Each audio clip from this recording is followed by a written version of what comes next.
Hi,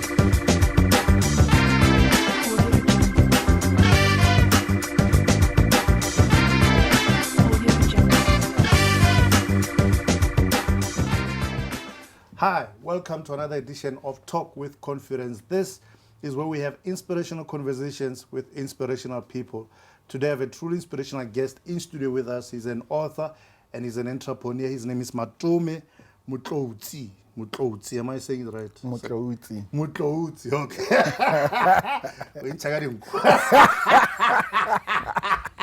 Okay, Matome Motloutsi. Welcome, Matome. Thank you, man. Thank you for having me. Wonderful, wonderful. I love the cover already. Very bright, it calls you. Yeah, definitely. Success designed by failure. Before we go into anything else, just tell us a little bit about that. Success designed by failure. What inspired? What inspired the title? I remember when, we had a lengthy debate about the title because I wanted to pass on a particular message in the book. But what it entails is that the success that I have achieved was through failure.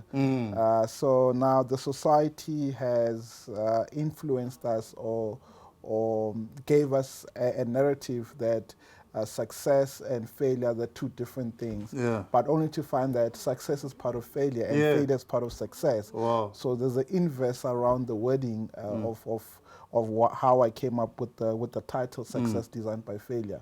So I went through particular failures up until I reached my destiny, up until I reach success is in my own definition, because success also is very broad. And the things that I've managed to achieve after encountered the number of failures in my life. Wow, success designed by failure.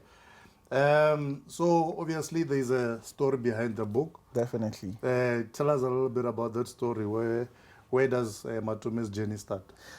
Well, the story is one of many that, there might be a lot of people that have went through this, but it's about how actually it affected me personally, because failure is very subjective as well. Is that people interpret our own failures differently. Your failure and my failure might not be the same, but in the context of the word failure, it's the same thing. But my failure, it was around my academic journey. I was doing matric. First track that I was a good learner. I was probably one of the top 20 or top 10. Nice. But then come when my results have to come for my matric, my name was not on the newspaper. Oh man, they forgot to type your name. I searched for my name up until where I couldn't find my name. And you bought all the newspapers? And I bought all the newspapers. I remember we used to have that SMS where you could SMS and get your results. I SMS. There was nothing. I was like, no, something is wrong. Yeah. And all I got was a tap in the bag. Oh, no. It's gonna be okay. It's gonna be okay. Right? Yeah. But yeah, then I think that is where my journey started in terms of my failure and how I documented my story. Wow. It is around that time of me experiencing failure, because it was my first time failing any grade or anything. I mean, we laugh about it now, but it's for a lot of people going through. I mean, that's one type of failure. But for a lot of people going through that type of failure, it's very traumatic. I mean, even in past years, you find the matric, people who failed matric, and people who failed maybe in the corporate, people who failed in their marriages, end up going to the extent of even committing suicide. And I believe it's informed by the deep feelings of lack of self-worth, because if I fail this, then maybe it means that I'm a failure. Can you take us through some of the feelings that you encountered around that period? I think you mentioned a word. I think suicide was the first thing that knocked my mind. Wow. Obviously, I didn't know what was going on, but now I can go back and actually articulate that was depression. That's one thing that I felt. I felt a lot of rejection. That's what I felt. And also and also I was very disappointed, and I was hurt, and think emotionally, and also even if I got a bit of support from my family, but that support was not there. I couldn't feel it. You didn't feel it, even though it was there. Yeah. But you had built a wall. I've built a wall. Disappointment. That Yes, said, and I couldn't feel it. Oh, man. Now the significant around that about emotion is that it's not like I can pinch you and you can feel the pain, but that off when you're feeling emotional is that you can't touch it, and that it makes it difficult, and you can't say no. You got a cut here. Let me apply something that will heal you and all that. But that off emotion is so much different. It's deeper. Yeah, it's deeper, and it's very deep. And along my journey in the book, I describe in terms of how that failure affected my behavior. So catch that, how that failure affected my behavior is the things that you do because of that failure, of that wound that you have that no one knows about. It's like if somebody is limping. Correct. They may be able, like previously, before they got hurt, before they failed, they may have been able to walk in a particular way, walk straight, walk normally. But after they get the injury, then there's a difference in how they walk. Yes. So emotionally, it's like you've been hurt. Now there's a difference in the way that you behave. If you were somebody who loved to laugh, suddenly you're somebody who is a bit more quiet, a bit more reserved. And did you go through some of those types of emotional or behavioral changes? Yes. I used to take a bottle. And and there's a saying in English, you say, don't bottle up things. But what I did, I took an empty bottle, I bottle all my emotions in there, and I make it tight. Yeah. That no one that tried to open that, I make can't. it very tight, that I can't open up to people about my emotions, about how I feel. Right? So that was what I went through. I used to bottle up things. I used to bottle up things. Yeah. And the day I snap, it was because of the thing that I've bottled in that thing. So there was so much pressure in that bottle of my issues, of my challenges, and all that in that bottle. And the time there's pressure. The time that it explodes, no one can control me in terms of that. Yeah. And also how it reflected in my relationship. It reflected in my workplace. It reflected in my behavior. Yeah. Although I define myself as a nice person, but you wouldn't want to get me angry because I'll just explode. Yeah. The good thing that it was not physical. You're not violent. Yeah, I was not violent. Yeah. It was just with words. Yeah. With the rejection, I could easily push you away and not talk to you for months. Yeah. Because of those deep-seated That's correct. dark emotions that you're feeling. Dark emotions, yes. So navigating the journey, obviously, you went back into academics. Correct. So tell us about the process from saying, you know what, I failed. What then prompted you to say, but I want to go back and try again? I think it's people seeing the potential in me. That people always. I remember I used to work in a retail store. So part of working in a retail store. Was that after the failure? Matric, yeah. Yes. After the failure, then I went back and I rewrote my matric. Then I passed my matric. We'll talk about the celebration later. But going back, so in that, as I was a sales person in a retail store, as I was giving customer service, so something in me just keep on, offering a good service to my customers and all that. And they said, young man, you've got so much potential, and your understanding of things, and you are smart. Why don't you do something about your life and all that? Wow, I think at that time, then I started realizing that you know what. I need to go back. I need to go back to school. I need to, let me not give up, because the next best thing is that when people come to the store, you open accounts for them. A credit facility for them to buy clothes on credit. So they'll become a driver who is a driver of a certain company. Not that I wanna discourage those the drivers in that profession, but back in my mind is that, okay, yeah, I'm earning 2,000. This guy is coming with a salary of 8,000. The best thing, I should get a driver's license and become a driver. Yeah. So that was where you were seeing yourself. yeah, where I was seeing myself, and exactly, it's because I was seeing that up until you need to believe in someone, and I believe in that someone planted a seed in me. Yeah. And I think this book and over my career journey and all that, I've planted the seed back. Wow. Because someone also planted a seed in me to say, young man, we believe in you and all that. Go out there. You can be so much more than what you are right now. Exactly. Wow, man. Yeah, exactly. Wow. Yeah. And then in terms of skills and career, what did you go into? I'm in information technology in IT. IT. Yes. Okay. Yeah. So from failing matric to IT is a jump. It's a big jump. No, it's a big jump. Yeah. I remember when I got my first learnership. Is a time that we're so fortunate that I got a learnership out of my circumstances. For me, getting that learnership was like a wow. It was a second chance for me that I gave myself. Yeah. Fast track that I was a best learner out of that group. Wow. And my achievement at the time was published. Yeah.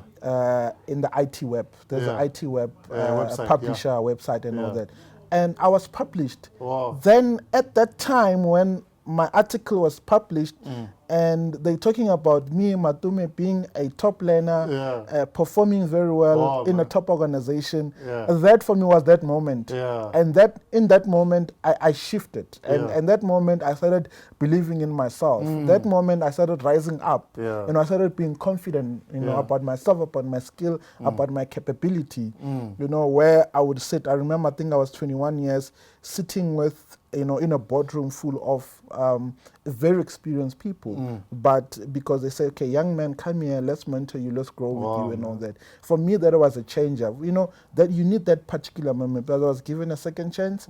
I went to a learnership program and I studied over the years and all that. But at that time, when my article was published, for me, it was to say my name was not in a newspaper, but my name... it replaced what you missed. What I missed, it was connecting. Now I'm on www. I'm no longer on the Star, Sowetan and those things, but I'm on www, IT web. Amazing. In that profession. For me, that was excitement, and no one could actually identify that excitement because it was my excitement inside. Amazing stuff. So, some of the things that you touch on in the book is some of the mistakes that a lot of young people make.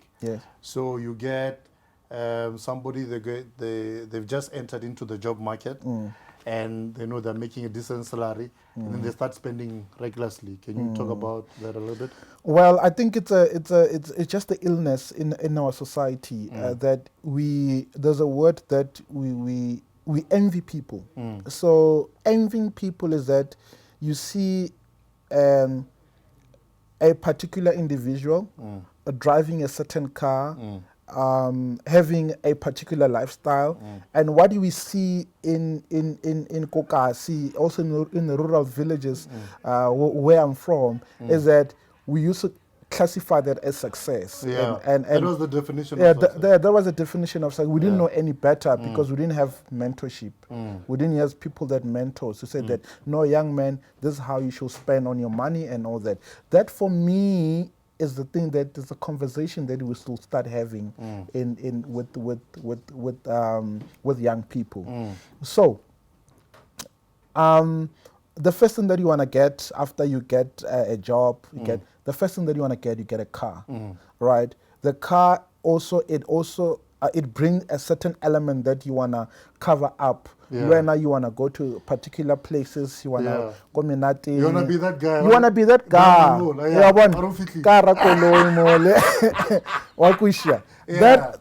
Then what happens is that you start spending on a lot of money up until to a point where you access your credit card, your overdrafts and everything like that. And that what it does, I mean, experience is the best teacher. But that what it does as well is that it delays our progress in life. Because there's so much more you could be doing. There's so much that we could have been doing. Fast track, if I have to look back, I could have probably been having about 5 houses. Yeah. But again, and this thing is about, it's good investment that we need to talk about and all that. So, you know, we need to look at that. We need to structure that. I think we need to go back to the marketplace and also to try to impact those young people in organizations and all that. This is how you need to channel your lifestyle. This is how you need to channel your journey. This is how you need to do. And we talk about finances. You know, we talk about personal development. Because you're not there for forever. The money that you're getting, go back, invest in yourself. And we're not saying that go back and invest in Kobatswading and all that, because that's the thing that where we come and say, no, the black tax and all that. It's okay sometimes to invest in your personal growth first, then you can go back home, because that's very important. You know, invest in yourself, education, you know, save up money and know what you need to know in terms of progress in life. Because as I'm saying, some people, we get out of it, we learn from it, but some, they get stuck into it. It becomes like almost like a trap of sorts. The trap of that. And we drown. It looks like we're drowning in a pool of debt. We're drowning in a pool of confusion. We're drowning in a pool of not knowing our purpose and our vision in life. And people live with that up until they're 40 and they're 50. And then they want to snap up. And people then... And then there's a question of there's certain elements that I've managed to pick up, is that that's why there's such things, not necessarily that is the cause of it, but it's one of the cause of it. You know, when you talk about gender-based violence, we talk about depression, we talk about drugs, you know, because you'll subscribe to those things because because of frustration. You're looking for a way to relieve, to escape, to escape those challenges and all that. So you touched on mentorship in the marketplace, and in your book you speak about an organization, Marketplace Ministry Institute, MMI. Can you tell us a little bit about that and what is done for you in terms of your changing your perspective and the influence that it's had on you? Wow. You know, in life you need a sense of direction.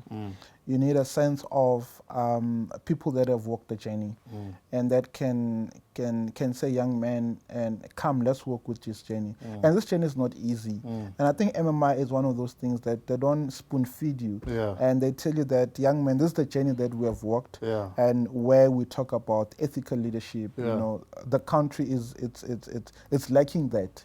You know, there's some people with a very good academic background, but they still subscribe themselves to unethical leadership.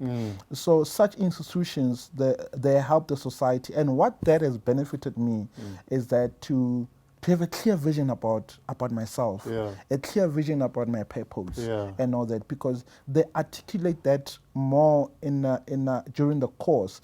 And what they do is that they bring people that are living to those beliefs, to those principles, to those values, and all that. So what I took from that is that I took those values, those principles, and I started applying, because you don't go to any institution and you learn and it just and it's just theory. It's more on the application. It's more on you to say, this is how I'm deciding I'm gonna live my life. This the principles that I'm gonna adopt. This the values, because that has taught me that already.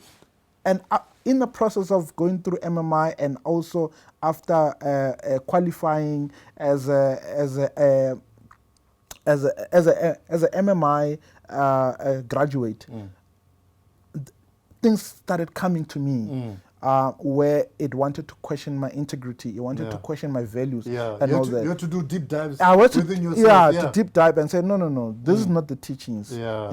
Wow. This is not the teachings, because now you can see that without having ethical skills, that you will be caught, and hence I'm saying that in the public sphere we're seeing people who are qualified academically, but they don't have ethical. They don't have ethics. So now it comes to say, I've benefited from that. I've benefited and all that, and it also helped me in my personal life, in my family, and also how I look at life and how I apply certain things, how I make certain decisions and all that. So the benefits of MMI, they're endless. I think we can have a conversation regarding 100%. MMI and their values and what they stand for. 100%. From an entrepreneurial point of view, tell us a little bit about your business. It's based on what I know.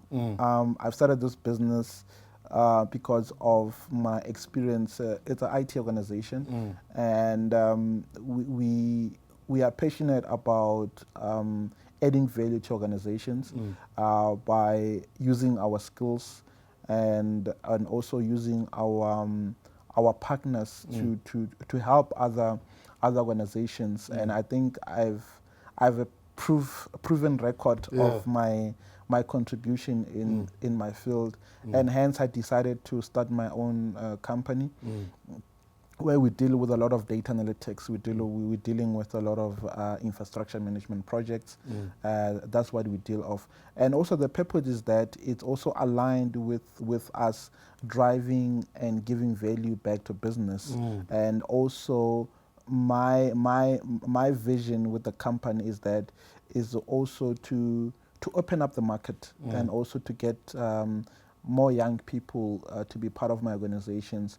And we keep on knocking the doors. We keep on, putting down proposals. And we hope that that organization can grow, so that we can make an impact in the marketplace and as young people, and also to collaborate, because we are collaborating with a lot of well experienced people to help us to deliver the solution. Wonderful. Awesomeness. Awesomeness. The book is Success Designed by Failure by Matome Motloutsi.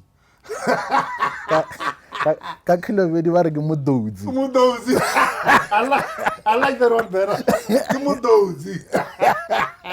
Mr. Motloutsi, thank you so much. Where can people get the book?